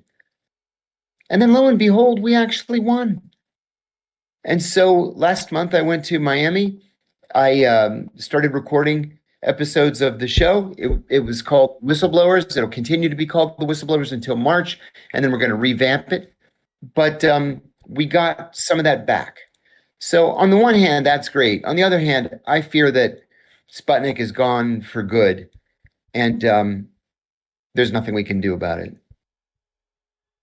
Yeah, I largely agree with that. I mean, I think the only asterisk I would add here is if, let's say, I don't know if Sputnik's coming back. I hope they do. You know, I hope so too. But it never should have been shut down in the first place. It was wrong, and they were scrupulously law-abiding. That said, and like John, I have to say, I've rarely been as little censored as I was when I was at Sputnik. Now, that said, you know, if there was a way for John and I to keep doing the same thing, and you know, and maybe there's a way we could license stuff to Sputnik, you know, like, you know, they want to broadcast this show or something, that could work, you know. Yeah. This is all very theoretical, though. Of course. No, yeah. And no, thank you for the attention. And yeah, and the thing about Sputnik being gone is kind of sad. I actually had their app on my iPhone until last week. I had to change my phone because it broke. And then I downloaded the new iPhone, the new apps and everything. Like they cut it off forever. Yeah. Like I was able to download it via the Brazilian app store. I used to change my country and then I used to download it from there, but like they removed it entirely now. Yeah, the Sputnik Africa app downloaded even after the, you know, Apple Store shut it down. So, you know, sanctions are not like that foolproof. I went to Russia in 2022. So right, really peak sanctions, right? Like Starbucks was closed, all those you know, those Western chain stores were closed, and all that due to the sanctions. But at one point, there were Citibanks all over Moscow, and I found one, and lo and behold, my debit card still worked there, and I was able. Way. I pulled cash out of my bank account. Yeah. So I think it's just, my gosh. sanctions are never 100%. I guess So, so. no. Anyway, thanks for that call. Much appreciated. Right. Bobby, Yeah, who good else do we deal. have? And just a reminder, if you want to talk to John and I and myself, just all you have to do is go to the Discord link that's at the top of the Rumble chat or the YouTube chat, then click on Call In Waiting Room, and then Robbie will take care of the rest. All right, who's next? Next up will be Mo. Mo, please unmute yourself. Just a quick plug. One thing, I just want to point this out, is that when YouTube demonetized this show, Rumble didn't. And so if you really support free speech and if you really hate just the tech oligarchs, come over to Rumble. The weather's fine. Us right-wingers, we don't bite too hard. Hello, can you hear me? We hear you. Hi, John and Ted. Thanks for having me. Hi. Got a quick question. So from 1970 to 2024, the Assad family has controlled Syria. Yeah. Now the new Syrian president came in and the revolution has won. What do you think about the new president of Syria? And do you have any hope for that country? He seems to be doing very well. I went there in July this year. That was my first time, to be honest. since I was 10. I left Syria when I was 10 and I went back in July this year. So it seems very nice. What do you think? I'm cautiously optimistic about Syria. I will say that I was public in my opposition to meddling in Syria because I believed that as bad as Bashar al-Assad was, he was the only thing protecting religious minority communities in Syria. As it turned out, he was even worse than we imagined. And now with the new leadership, I really worry about what is happening to the Druze, for example. But it looks like the country is entering a period of, I won't say stability, I'll say more stability than it had previously experienced. I'm willing to give the new government the benefit of the doubt. The US government seems to like them. And so if sanctions are lifted, maybe the international community, I should say now that sanctions are lifted, maybe the international community can begin helping them to develop the economy. So you're the first person I've spoken to who's been to Syria since Assad left. I'm very interested in what you have to say. Were you in Damascus? Did you travel around the country at all? I did go to Damascus through Jordan. And on the border, the Syrian border, they were very, very kind. They were like, welcome back to your country. And back in Syria and Damascus, everything seems to be safe. I was going around on the streets, just walking around like 3 a.m. in the morning by myself. Like I said, I know nothing there. I left when I was 10 years old. So I've got no clue where I'm going or what I'm doing, but I speak the language. But it seemed very safe. I really enjoyed the time there. And the thing is, you did say that people thought Assad was protecting minority. The Syrian people knew all along that he's not. He's not really. There is a new leaked videos of him just going in the car and basically saying that he's ashamed of Syria. He doesn't like Syria. He doesn't like the Syrian people. You can see that all videos online on YouTube. I believe you speak Arabic, so you can truly understand what he's saying. He doesn't like Syria. He's saying that in his own words. Regarding the Druze thing, I truly believe that not being anti-Semitic or anything, but it's just an Israel issue. They're backing the Druze, giving them big head, so they're not really negotiating. That is the problem, in my opinion. That's something we should probably talk about at some point, is Israeli support for the Druze. It seems to me, forgive me, I tend to be suspicious in areas like this, but it seems to me that the Israelis don't really give a shit about the Druze. What they care about is being able to use the Druze as a way to get into Syria and Syrian affairs. We should look more closely at that. I agree with you. I agree. Great, thank you. Good question. Thanks. Thank you for that. Thank you for that call. Please, Robbie, let's get our next one.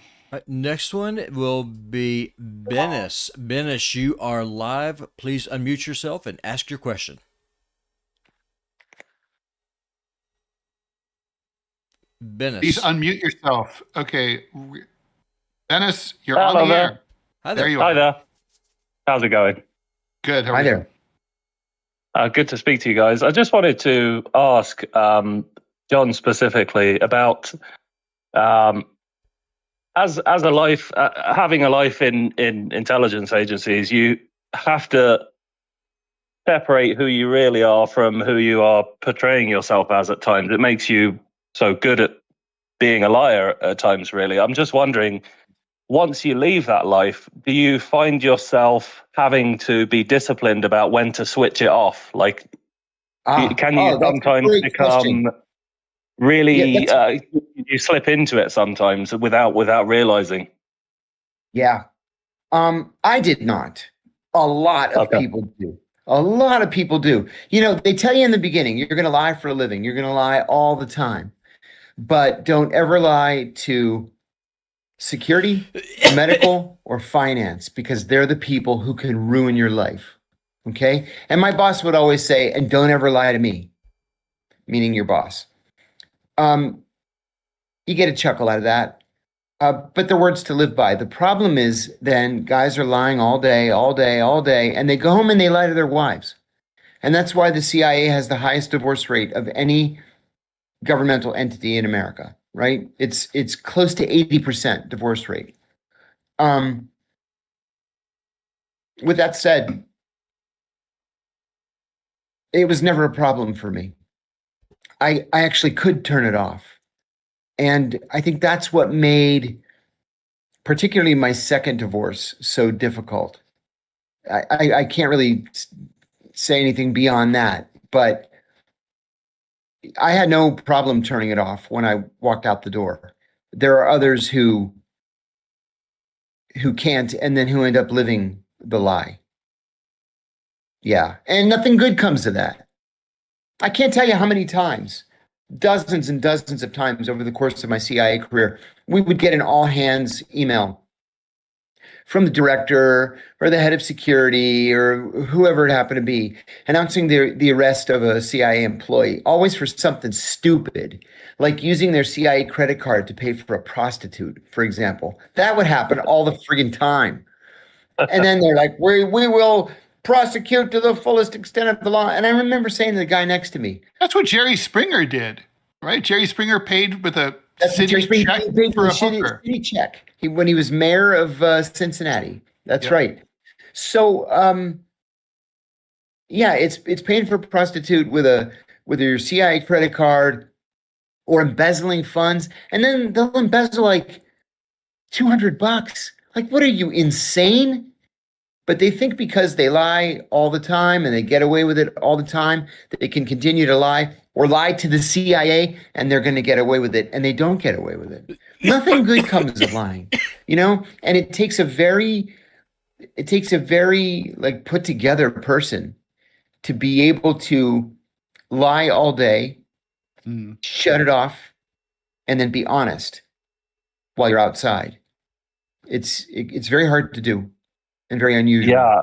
I mean, I think I it's was like just- true about a lot of people in different jobs, right? Like, I think if you're like a police officer or a prison guard where you're allowed to use violence in your line of work, and then it's hard if you go out and you feel disrespected in civilian life by someone, road raging you, or someone is an asshole to you in a store. You're going to be tempted to go to that same place. Like, I could kill this person. I could hit this person, but you can't. Yeah, right. Yeah, I guess Yeah. I'm just wondering with, like, I watch a lot of former military podcasts, former intelligence agency podcasts, that sort of thing. And you can tell from the way they speak about certain subjects that they're still in that kind of compartmentalized mindset, which of course you have to be, legal matters and so forth. But that it becomes a default for them. And I'm just wondering, what specifically about you, do you think it's a religious thing to where that helps you keep a connection with reality to where you don't slip into lies? Do you think it's just a pragmatic thing? Where does that come from? I think a lot of it is religious. I grew up in a very strongly Greek Orthodox family. I took that very seriously as a kid. And, I went into that job at the CIA too, really, truly believing that we were the good guys. And then I came to a position where if the people around me are not going to be the good guys, I'm going to be the good guy. It was important to me personally. So, yeah, I have to tell you, I got to control know the one person you can control. Yeah, I was the one person I could control. I want to give a shout out to Luke Davidson, who wrote to me this morning from Toronto. He lives in Greektown. And he said that there's this guy making him angry who's commenting about me on, I guess, on the Joe Rogan podcast on YouTube. A guy named Mike Schnitker. He says, John Kiriakou was a mediocre analyst in CIA, and he tells stories he heard in drunken sessions with real CIA operations officers and sells them as his own with bogus baloney attached. I'm retired CIA, and every one of his YouTube videos is lies and bullshit. So I Googled this guy. He has 2 arrests for child pornography. Oh boy. This is the guy who's going to criticize me. I have no idea if he's retired CIA. I kind of hope he is. But this is the guy who decides to put his name out there to criticize me and accuse me of lying about my entire adult life. That everything I've said is a lie. A guy with 2 child pornography convictions. And by the way, he allocated... Maybe he's heard you talk about pedophiles. Pedophiles. Yeah, I maybe. Suspect. Yeah. And how much I'd like to put a bullet in their brains. Amen. But yeah. I would suspect that that would be my first guess Yep, as I to think that's it. motivation. So- Robbie, who else do we have? And do we have any more ads? No new ads right now. And Okay, keep next going. up will be D Nice Gamer. D Nice, you are live with John and Ted. Unmute yourself, please, on Discord. Yes, can you guys hear me? Perfectly. Yes. Yes, this one's for John. I want to say first, California. I want to ask, being Greek American and having done some work in Greece, I was wondering if you can maybe describe the politics there as opposed to the U.S. I'm sorry, the end of it cut off. Can you repeat that? Yes, describe the politics in Greece as opposed to the U.S. Oh, yeah. I'm a great lover of Greek politics. I follow it, as it sounds like you do, very closely. You know, one of the big differences between Greece and the United States, one of the big differences between many European countries and the United States is that Greece has multiple communist parties, socialist parties, and fascist parties that are viable.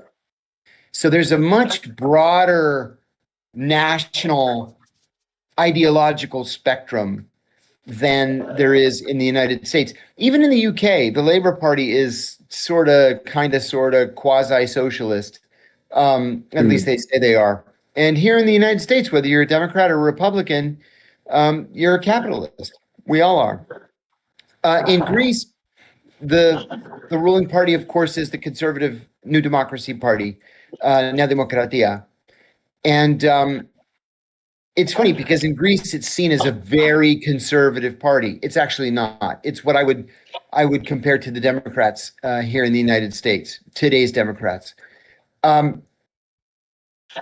But corruption continues to be a problem in Greek politics, a big enough problem to bring down even the conservatives.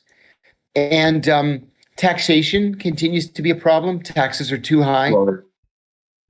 But I think the Greeks have, for the most part, pulled themselves out of the trouble that they made for themselves back in 2008, 2009. You know, I remember going to an event at Johns Hopkins University, and I was sitting next to the Greek ambassador, and we were seeing the deputy prime minister / finance minister giving this speech. So he's doing this slide presentation about the budget. And he was saying a disaster is in play right now. The economy is going to collapse. We don't know what to do, but these are the numbers. And he was honest about it. And I'm sitting there and watching this, and I leaned over to the Greek ambassador and I said, I don't see how you get out of this. And he said, I don't think we get out of it. And the next thing you know, 2-3 months later, the entire economy goes into a depression. Not a recession, a depression. But they've pulled themselves out of it, in part through taxation, in part through sort of a rework of governmental systems. All of the land registries now are computerized, which is absolutely amazing to me that they've been successful at doing something like that. Foreigners are actively encouraged to buy property in Greece, and before that wasn't the case. My parents owned land in Greece that they had inherited from their parents. And back then, you had to sell it in the United States in dollars in order to be able to get your money because you couldn't take drachmas out of the country. So I think things are much better now than they were in the past. The left is split between PASOK, the Pan-Hellenic Socialist Movement, and Tsipras. What's Tsipras's party? What's it called now? I think it changed its name. Yeah. Anyway, whatever the other left party is these days, the left is split, and because the left is split, the right is going to win again. If the left were unified, I think we would see a continuation of the cycle between a left-wing government and a right-wing government, left-wing, right-wing. I think the conservatives are going to win again. Right, because thank you. I was really curious about that kind of like I guess left-wing side of Greece and like where that political, I guess, ideology comes from. Obviously, being Orthodox, we have that, I guess, traditional conservative side. So I was just kind of getting an idea of where that left-wing side comes in. Thank you so much. I'll tell you something else too, and this caused a little bit of a problem for me when I first applied to the CIA. My paternal grandmother was a royalist. She supported the Greek royal family, which wasn't Greek and didn't speak Greek. And I still just marvel over the whole thing.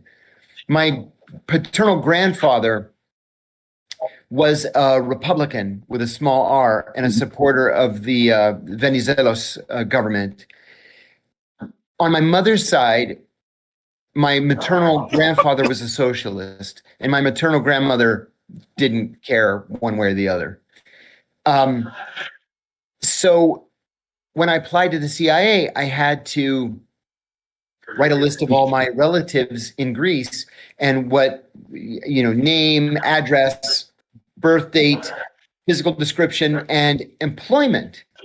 Well, I had one relative, one cousin, who couldn't be employed because he had been a cop during the junta, number one. A right-wing extremist, and probably a torturer. And then on the other side, my paternal grandmother's first cousin was a member of the Politburo of the Communist Party of Greece for the Dodecanese Islands. And they were like, oh my God, our communist, it delayed me for 6 months. So when I finally got there, the first time in '85, I realized that my family was spread out all over the ideological spectrum, from the far left to the far right and everyone in between. And then when I went to vote for the first time in the 2019 election, I voted in my grandfather's middle school in our village in Rhodes. And why am I telling you? Oh, afterwards, I called my boss at Sputnik. And I said, hey, I voted. It was really cool. It was fun. I enjoyed myself. And he said, can you interview some people there? And if you can do that, we won't use this time as vacation. So I said to one of my cousins, hey, I should interview somebody. Who should I interview for this? And he said, interview cousin Bill, Vasily. I said, which cousin Bill? He said, Bill Kiriakou, Vasilis Kiriakou. I said, who's he? He's like, he was just elected the governor of the island. I said, we have a cousin who's the governor of the island, and his name is Kiriakou, no less. So it turned out that he was from the Conservative Party, the Nea Demokratia. I interviewed him. He was kind of a dick in the interview, kind of full of himself. It was the first time I had ever met him. But it turned out I have a couple of other elected official cousins who were members of the Socialist Party. And so I was able to interview them too. Yeah. That's crazy. One thing I like about voting in Greece is you don't have to declare yourself as a member of any party. And there were 36 parties that were vying for parliamentary seats.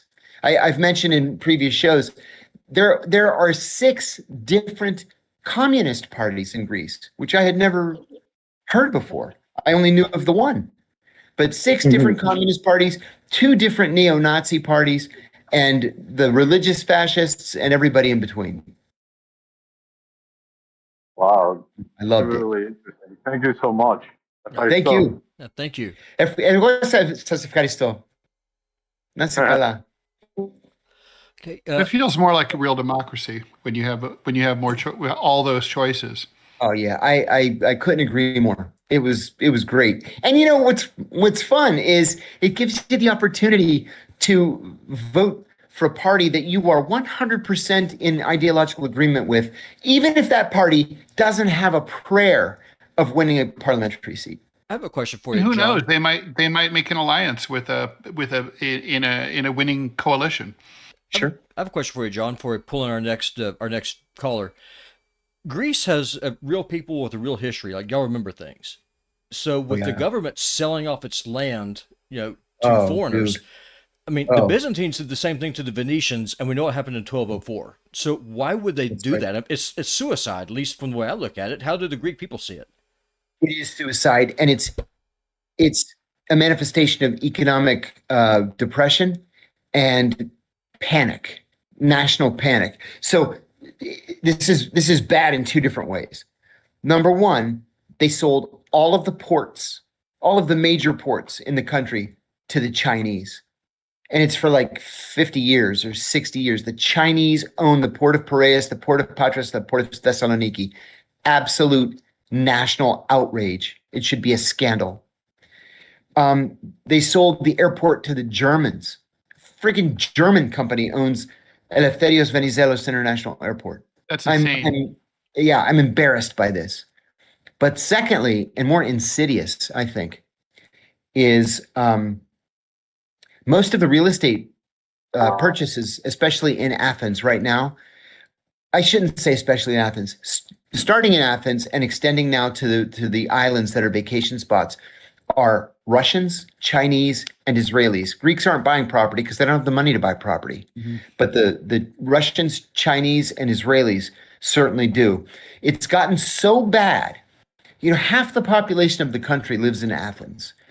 And there are no rental properties, but there are tens of thousands, maybe hundreds of thousands of apartments that are sitting empty because they're bought by foreigners and they make them Airbnbs.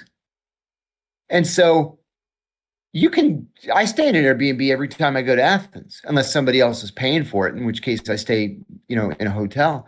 But they're all Airbnbs. I went to Athens it was like February or March with my girlfriend. And we stayed in an Airbnb. It was a building right by the Acropolis that was 12 apartments on 6 floors. So 2 apartments on each one of the 6 floors.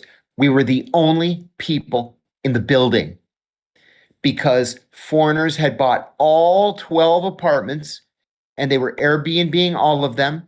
And because we were there in the off season, we were the only ones in the entire apartment building. It's weird. Like a little scary. That's happening here too. Yeah, it's happening here. Oh, and my point though is because all of these are Airbnbs just waiting for tourists, Greeks have nowhere to live. Like literally nowhere to live. And so they end up emigrating. They're going to Germany, the UK, Australia, the United States, Canada. They just can't afford to stay in Greece. It's crazy. I mean, the government could change that. They could change it's they legal changes. Yeah, this year in the summer, they passed a new law in Athens only that that you can't create any new Airbnbs. None. They're forbidden. They're forbidden. I said to a realtor, because I'm looking to buy a place in Athens. I said, they're forbidden unless you have a little fakellaki, which means a little envelope with, 1,000 euros tucked in it. And he was like, well, yeah, you know how. Yeah. Yeah. That's how things work here also. All right. Yep. Let's see. Who's our next caller? Next caller is Pope Urban. I love the name. Please unmute yourself and love to hear what you got to say. Your Holiness, thanks for joining us. Hello. Hi. I am not even Christian, so I just am a fanatic for the Crusades. So that's the Pope Urban thing. But give me time. I will win you. So I actually have 3 points to make and 1 question. So please bear with me. First thing is that I just want to say I am the card-carrying super fan of the DeProgram show. This is like the best thing that has happened. So thank you very much for doing this. The second point was that I was a premium member of YouTube, but since they did that thing with you guys, I canceled my membership. I'm 100% Rumble now. So thank you for that. Third point I wanted to make was I do that all the time, and I know it's a little dangerous to speak on this, but I really want to platform Imran Khan in Pakistan. The guy is in jail for stupid stuff, and Pakistan is going down a very bad path again for military dictatorship. So I just wanted to platform that and still viewers here, just keep Imran Khan in your thoughts. Give it some attention. They need some help. And that comes to my question to John and Ted. What's going on with Somaliland? Does MBS and MZD, the Abu Dhabi and Saudi Arabia, do they have a feud? Is it playing out in Somaliland? What's going on in Somaliland, please? You want to jump in, Ted? Go ahead on the Somaliland thing, because you're more plugged into that than I am. So Somaliland is an area of northern Somalia that is so far away from Mogadishu that it's just not involved in things like piracy and terrorism. There's no Shabab presence there. It's a completely separate place. And it very much wants to be independent.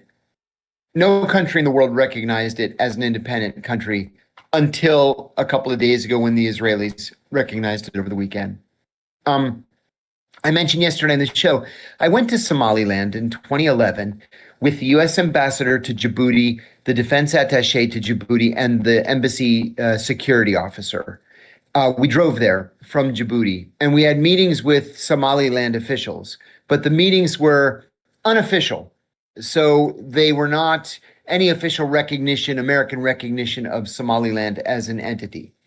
And, I remember talking to these guys in the car on the way back and saying, what's the downside to us recognizing Somaliland?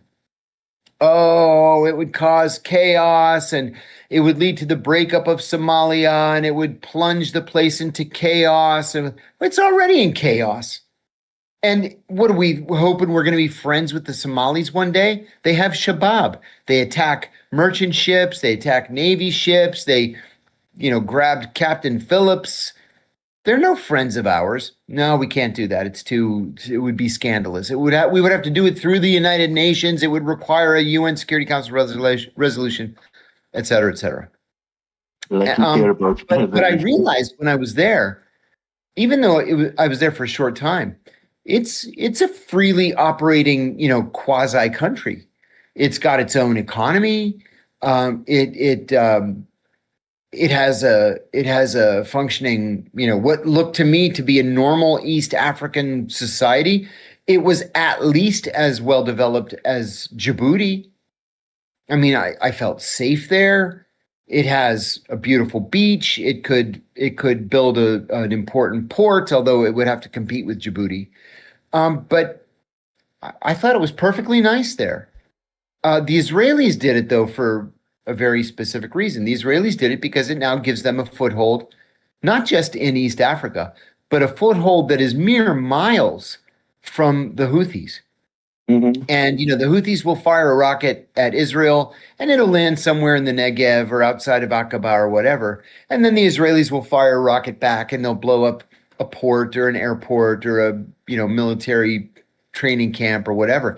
Now the Israelis can get to the Houthis in literally 60 seconds, right? Yeah. Because it's only 16 miles from Djibouti to Yemen.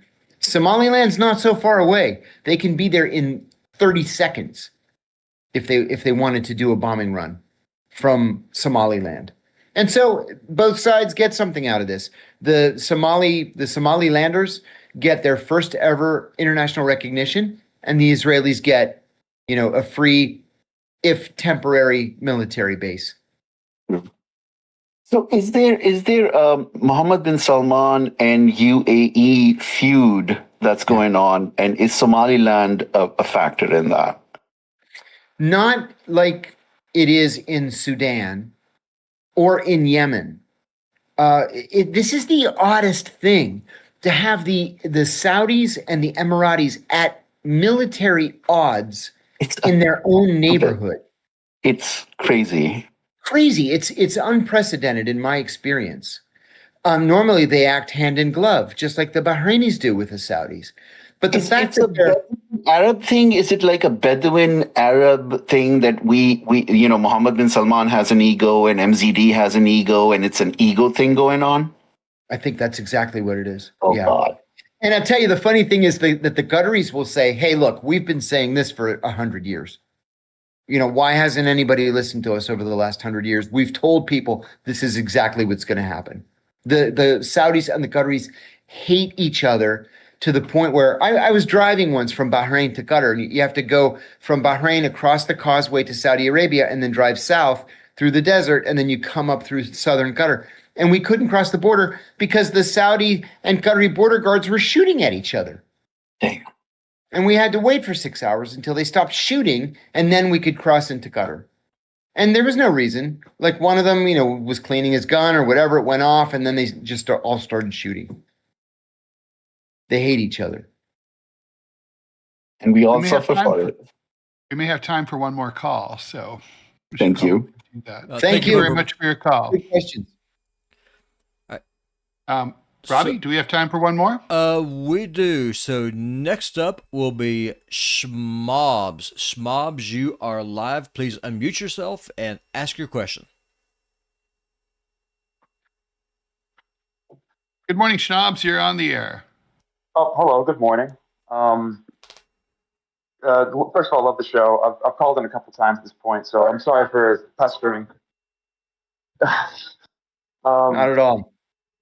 I guess my pressing question now would be involving the recent news with Iran.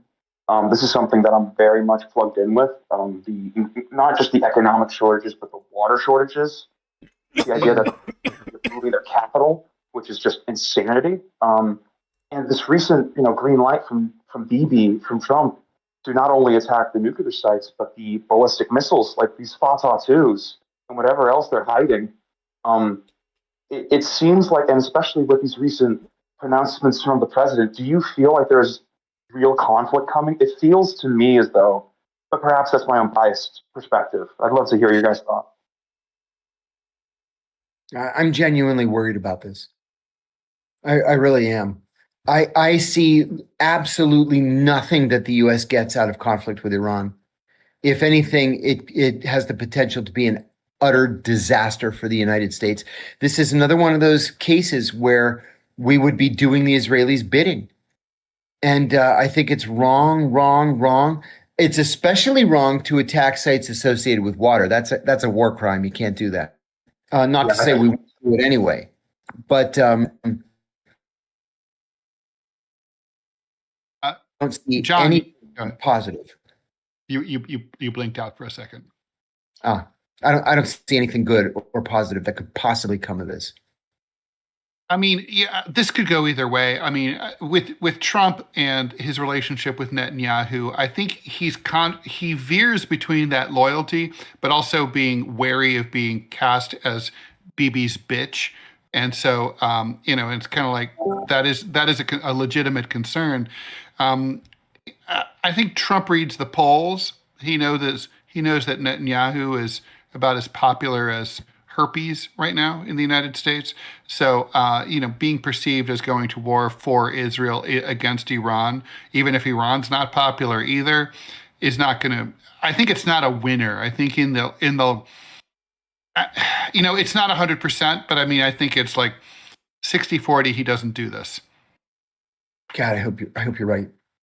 Yeah, me too. I mean, on the right wing, if you follow right wing media like what I do, because I'm a right winger, the photo ops of Hegseth and Bibi, just shaking hands, Bibi just looking like the maniac that he is. People are like, oh, good, the boss is back in the office. Trump will be a good boy now. and that's got to hit him right in the ego. Yeah, that hurts. Yeah. I mean, honestly, probably the best thing any American president could do would be for their own popularity and approval would be to cut Israel loose. I think these guys, they're living. Donald Trump's politics were formed during the Nixon era, and it shows. But it's a different world now, and when someone figures that out, Israel's got a rude awakening coming. Yeah. Well, I think. Go ahead, Robbie. Special thank you for Tusk PC. He has become our newest monthly supporter over on Rumble. Thank you.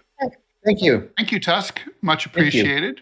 And thank you really to all of you for giving us some amazing questions, both on the air live as well as by text through the feeds. It's been an amazing 2 hours. It always is. I really enjoy these mornings. John, always a pleasure. Robbie, always a pleasure. Thank you both. We will be back. The show is always here Monday through Friday at 9 o'clock Eastern time. Tomorrow is New Year's Eve. We are doing the show from 9 to 11. 9 o'clock hour is the show as usual. 10 o'clock hour is the call-ins. The call-ins is not a permanent feature of the show. Tomorrow and Friday that'll be it for the foreseeable future until the next time we do it. But anyway, look for us here tomorrow morning, 9 o'clock Eastern time. And thank you so much. Happy New Year. And we will see you tomorrow. Bye, everyone. Great. Bye, everyone. Bye, John. Bye, y'all.